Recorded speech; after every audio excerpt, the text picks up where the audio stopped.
So we're here obviously to talk about your new cosmetics line for Milani Cosmetics. I was looking at the back and all of this song titles, all the colors are song titles, and you have, Shoop. And I just want to talk about the inspiration behind this because the colors are so vibrant and they're really deep pigments, and it all reminds me of that 90s fashion that I love, and that's coming back.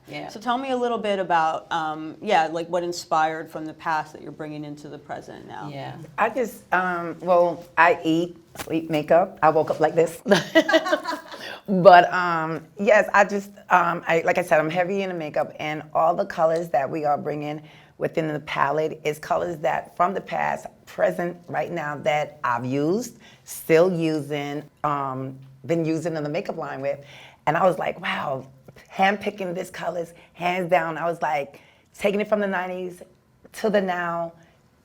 It was like 90s was so colorful. Colorful, you right? know, the Push It jacket, it was inspired, the colors and everything was inspired also from the Push It jacket and the fashion from the 90s. And we always say with Milani being a timeless company that makes great makeup, and then Salt-N-Pepa making timeless music coming together, it's a nice keepsake, great makeup, and so many beautiful things to choose from, because you have your night and you have your day. You have your salt and you have your pepper. You know? Like you were saying, you like the pinks, so there's great pinks there. I have one, I'll Take Your Man pink.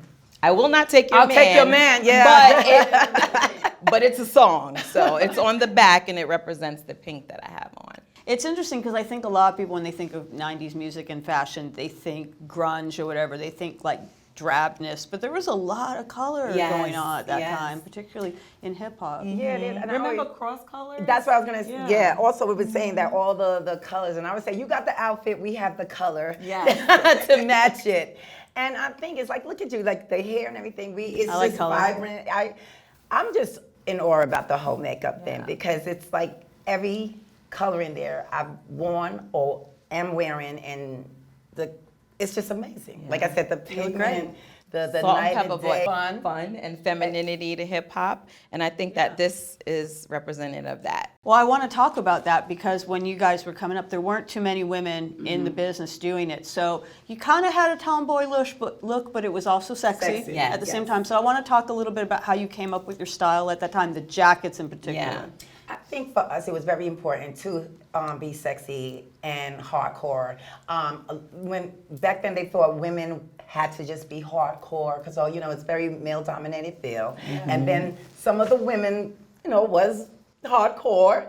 And Salt and I just felt like we have a little bit of both in us. We like the fun, we like the sexiness, and and we like the roughness, and that's who we were, and we stayed that way, and it came through our music, came through our style.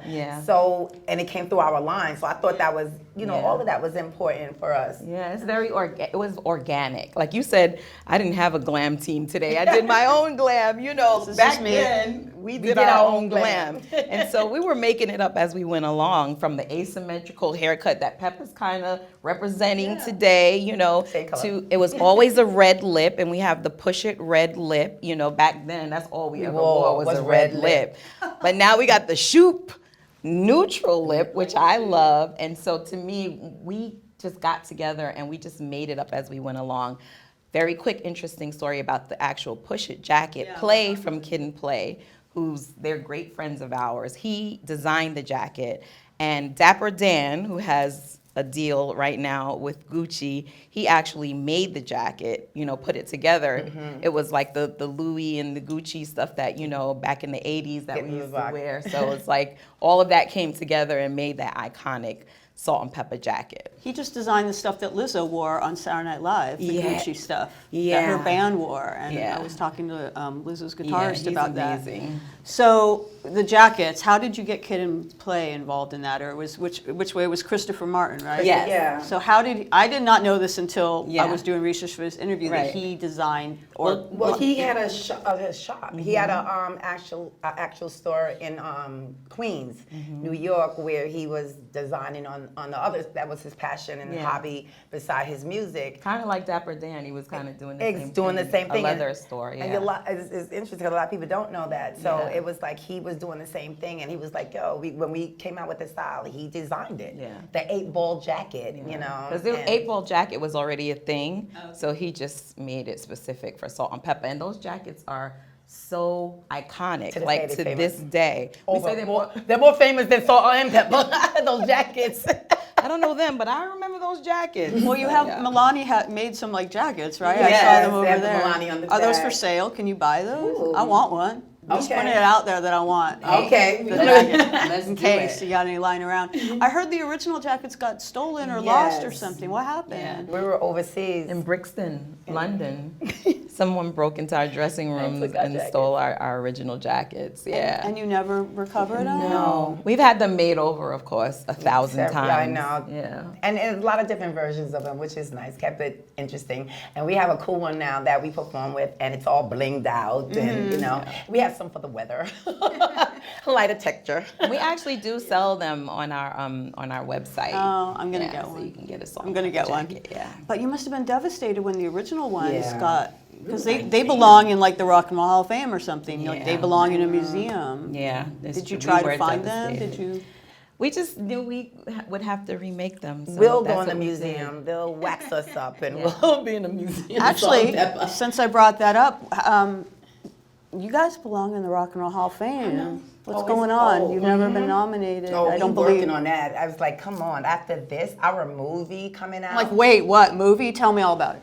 Salt-N-Pepa movie. Yeah, we have our biopic coming out like the end of the last weekend of Memorial Weekend. Salt-N-Pepa. soon? This year? Yes. Tell our me. story, all of these interviews, all of these ongoing stories, they will get to visually see this, taking it back from the 80s, from how we met, you know, in college. The whole Sears story, the whole Salt-N-Pepa story. Who's playing you guys? I didn't know about this. I want all the details. They're new actresses, Gigi Townsend and Layla Odom. She's yeah. done some work and everything, but the girl's amazing. Yeah. Did you? Yeah. Were you involved in the yeah. casting? It's How very did you? executive How did you producers. cast yourselves?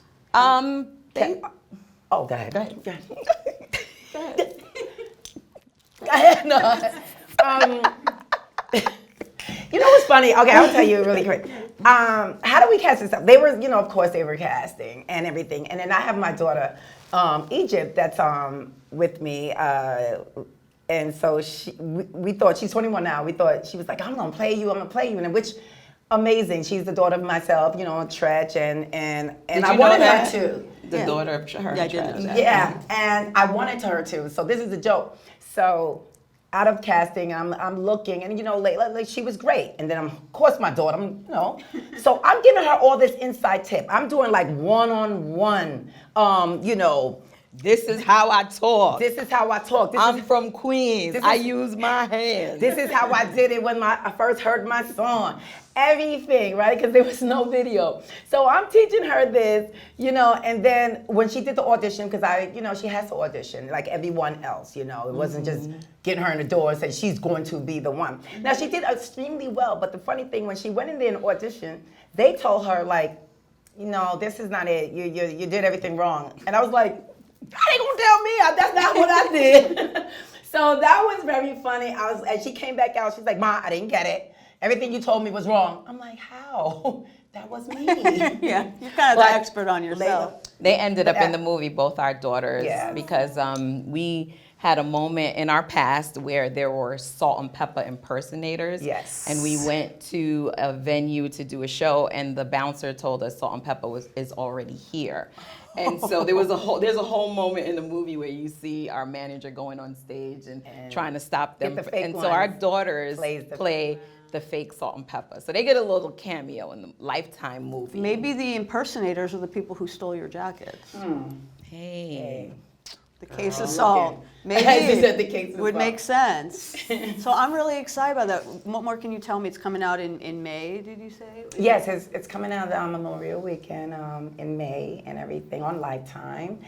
And yeah. And it's based on not just the music and the legacy of Salt-N-Pepa, it's also based on the friendship. We were friends before we became a group, and so the ups and downs, the highs and the lows of being a female in music, like Pep said, in a male-dominated, not genre world, you know, world. and how we navigated through that and how we survived, and we didn't become a tragic story. You know, we're still here.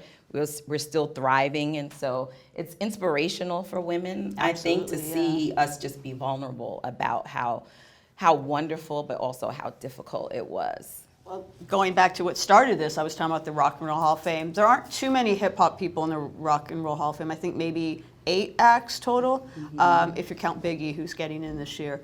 But no, yeah, well deserved, of course. Yeah. But like We're going. We're going. Are you mentioned that you're campaigning? Are you actually? Yes. I feel this needs yes, to happen. I am. Yes, we are. Do you feel you guys get your due for the trails you blazed as women in hip hop? It was difficult, you know. It was very difficult in the beginning, and we just kept pushing it. We have like the Latifahs and the Missies who pay, you know, they pay homage, and they're always like, we couldn't have been here without you. I mean, through those voices and those platforms, to outlets, you know, to this day, because we have been still selling out and so relevant, our response has been amazing. It's Die hard. Die hard. We're 35 years still in the game, still touring. We're the Grateful Dead of hip hop. at this point. Yeah, and it is more. It's like getting in the Hall of Fame. I think it is getting those stars just due, because there are male people, the entertainers that's there, and I'm like, we should be there already. Yeah. So I think it's just a matter of time, getting on the radar, and everybody, just like Pep said, support. Get these females in the Rock and Roll Hall of Fame. We definitely belong there. We have, and everyone has that. Just question. for the So it's longevity. And the film might help though, and also introduce you. Not that you know, obviously you have young fans, but to an audience that maybe doesn't know the history. But going back, I imagine the film will talk a bit about this. But you said it was difficult. Like I said, there weren't too many women doing this when you started out. What obstacles did you face? Were there people who were like, you can't get on the radio? That's actually one of your songs. Let's talk about sex. They're not going to play this on the radio. Play this. Was a challenge to radio. You know what? It was a challenge to radio. There was a radio personality. I don't want to say his name now, but he, as he would say, he shit on us.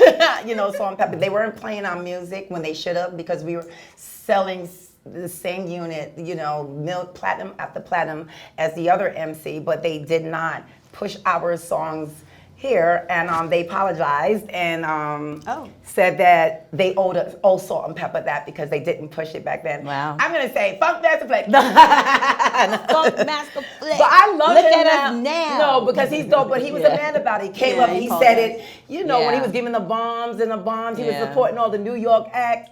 But it was like, where's the female love? Yeah, we were always underestimated in the industry. Russell Simmons. Sorry, go ahead. I was just saying on that point, what was difficult too, because we made popular music. Salt-N-Pepa was really selling, and when they called it selling out, because we were selling our arenas, and we were very pop, so they was calling us pop sellout, and all pop meant was popular. And so coming from where we were, it was difficult because they were making videos, they were talking about all these other male MCs, but they were not giving us our props, and we were shutting it down just as the best of them. And it was like, that really bothered me. I was very upset at that.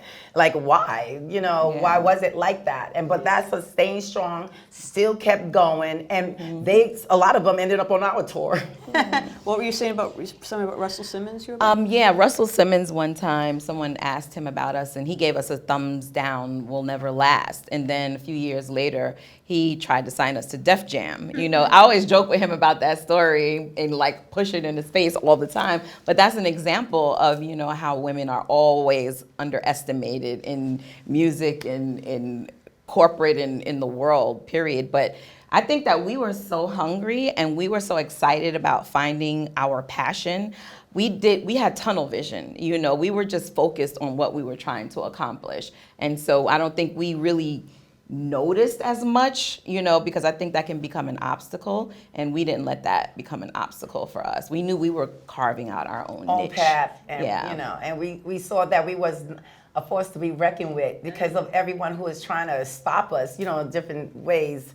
And where I was like, oh, we important. We's important. Well, going back to your image, because I was mentioning it because of the makeup and how you blended the feminine with the Yes. tomboy. Sometimes women in hip hop, they're just the girls in the videos, or they're encouraged to dress very sexy, very scantily, which is great if they want to do that. Right. But you, even though you guys were sexy, you often were very and feminine. You were covered up. Like, was that a concern of yours? Were people saying like, trying to get you to dress or look a certain way because you were so in control of how you looked at all times? Yeah. What obstacles did you face in that way? Well, only part we weren't controlled, it was, as you'll see it in the movie, it was the very, very, very beginning. And that's when we had our producer who, got us all together, was Short's boyfriend at the time, Herbie, who, had the vision and brought the Salt-N-Pepa. And I remember he was dressing us a certain way because he was in love with the whole Prince and Wendy and Lisa concept. That was our first date. He took me to a Prince concert. It's a good first date. Yeah. I fell in love that night. And me, I'm like having a hard time with his outfits because But after that, when we realized this is not who we were. He had us in Wendy and Lisa's Paisley. Paisley outfit. Oh, wow. Yes, and all That's how we started. It's a good look, but it's not your It's not look. us. I think it was his fantasy. He was just trying to, project it on. And he thought he was Prince. And he thought he was Prince and Michael Jackson. And Michael Jackson. Yeah. So we had to figure it out, you know what I mean? And it just really had a lot to do with what was going on in the streets at that time, what we were feeling at that time personally, and just like the hairstyles and the makeup, we just organically just made things up as we went along. And then they became iconic moments. And then I assume as you started getting bigger and then started playing stadiums and stuff, you probably looked out into the audience and saw lots of girls dressed like you. Still. Yeah, it's a sea of push-it jackets and asymmetrical and the haircuts colors. and door knocker earrings and And they managed to bring some of the old style with the bling bling now, but keeping it retro. You know what I mean? It's it's amazing. And we had so many styles. I mean, you will take one of our iconic style dressing, like the Shake Your Thing video, the ripped up jeans. I mean, that's something that Salt-N-Pepa did. Yeah. We took our jeans, we ripped it up, and we put our, a color spandex under it. We created that style, and now they're charging like $1,300 For pre-ripped jeans. For pre-ripped jeans. Yeah, totally. You literally, with your razor blade, then you would wash them, then you cut them up some more, then you'd wash them. So you shred it up and give that, we knew about that all the way back in the 80s. That's so cool. Another way you guys were trailblazers is, like I said, you were sexy in your own way, and you weren't afraid. Well, you had a song called "Let's Talk About Sex," so obviously you were not afraid to talk about sex or about It's your favorite subject. but like sexual pleasure, sexual agency. Song but also celebrating men. With like Snoop, What a Shoop, and What a Man. What a Man. So I want to talk a little bit about that. Particularly, I want to talk about "Let's Talk About Sex" because also there was the "Let's Talk About AIDS" remix, and it was like really important. Like what made you want to sort of go there? We're talking about like your sexuality. Let's Talk About Sex. It was around the time that Magic made his announcement, and it got us to really thinking and talking very intimately about 3 degrees of separation within the industry, and like really being careful and taking it seriously. And then we had the song, but then Peter Jennings asked us to change it for a special he was doing on HIV and AIDS. And so I rewrote the lyrics and made it a PSA. The thing about Salt-N-Pepa is we are trailblazers in a lot of ways, but one of the things that I really love about that particular moment is that people were afraid to talk about it at that time. It was a very unpopular, unspoken thing, and we took it head on and we remade the song and we became advocates for AIDS and HIV awareness, and I think that's a huge part of our history. Something to celebrate. Because like she was saying at the time, it felt a sense of obligation. I mean, we started, we seen our audience, how much it grew. Then we started seeing children in our audience, and using our platform and having a voice. It was a great feeling to be part, and that's what Peter Jennings, and to start, what happened with him, his daughter or his kid was listening to it, and that's how he was like trying to understand what is this that they're listening to. But when you listen to the lyrics of the awareness that we were ahead of our time, like promoting and like you said, advocating for this message at the time, and for him to change out, let's talk about sex and let's talk about AIDS. It was a no-brainer for us to how to get that message out, and if you just take the time to listen to the song, that's all it really was, that message. Because the problem is not talking about it. It's not talking about it. And having kids, you start understanding that I grew up with that subject being a taboo. My sex talk was not till you're married.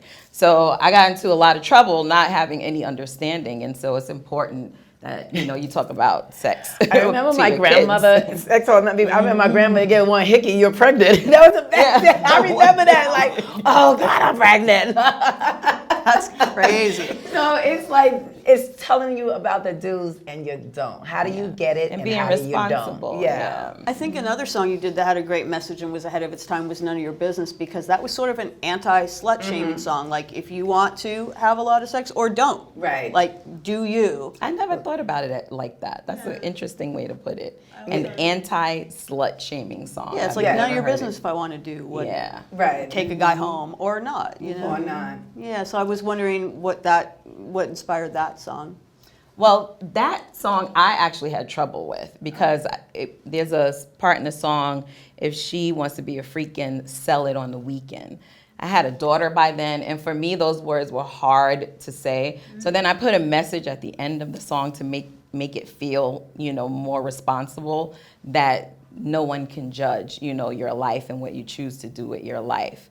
So Pep can go into None of Your Business real good. I love the song and the message in a whole.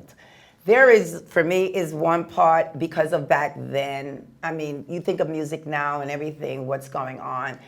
That line was just that line for me. And it was about control, your own body, which, do you. And that's what I take that song, that message from that song. And I love performing that song to today. She doesn't perform that song. Oh. I love in a whole what that message of that song is. It is. And that's who I am, because it's none of your business. And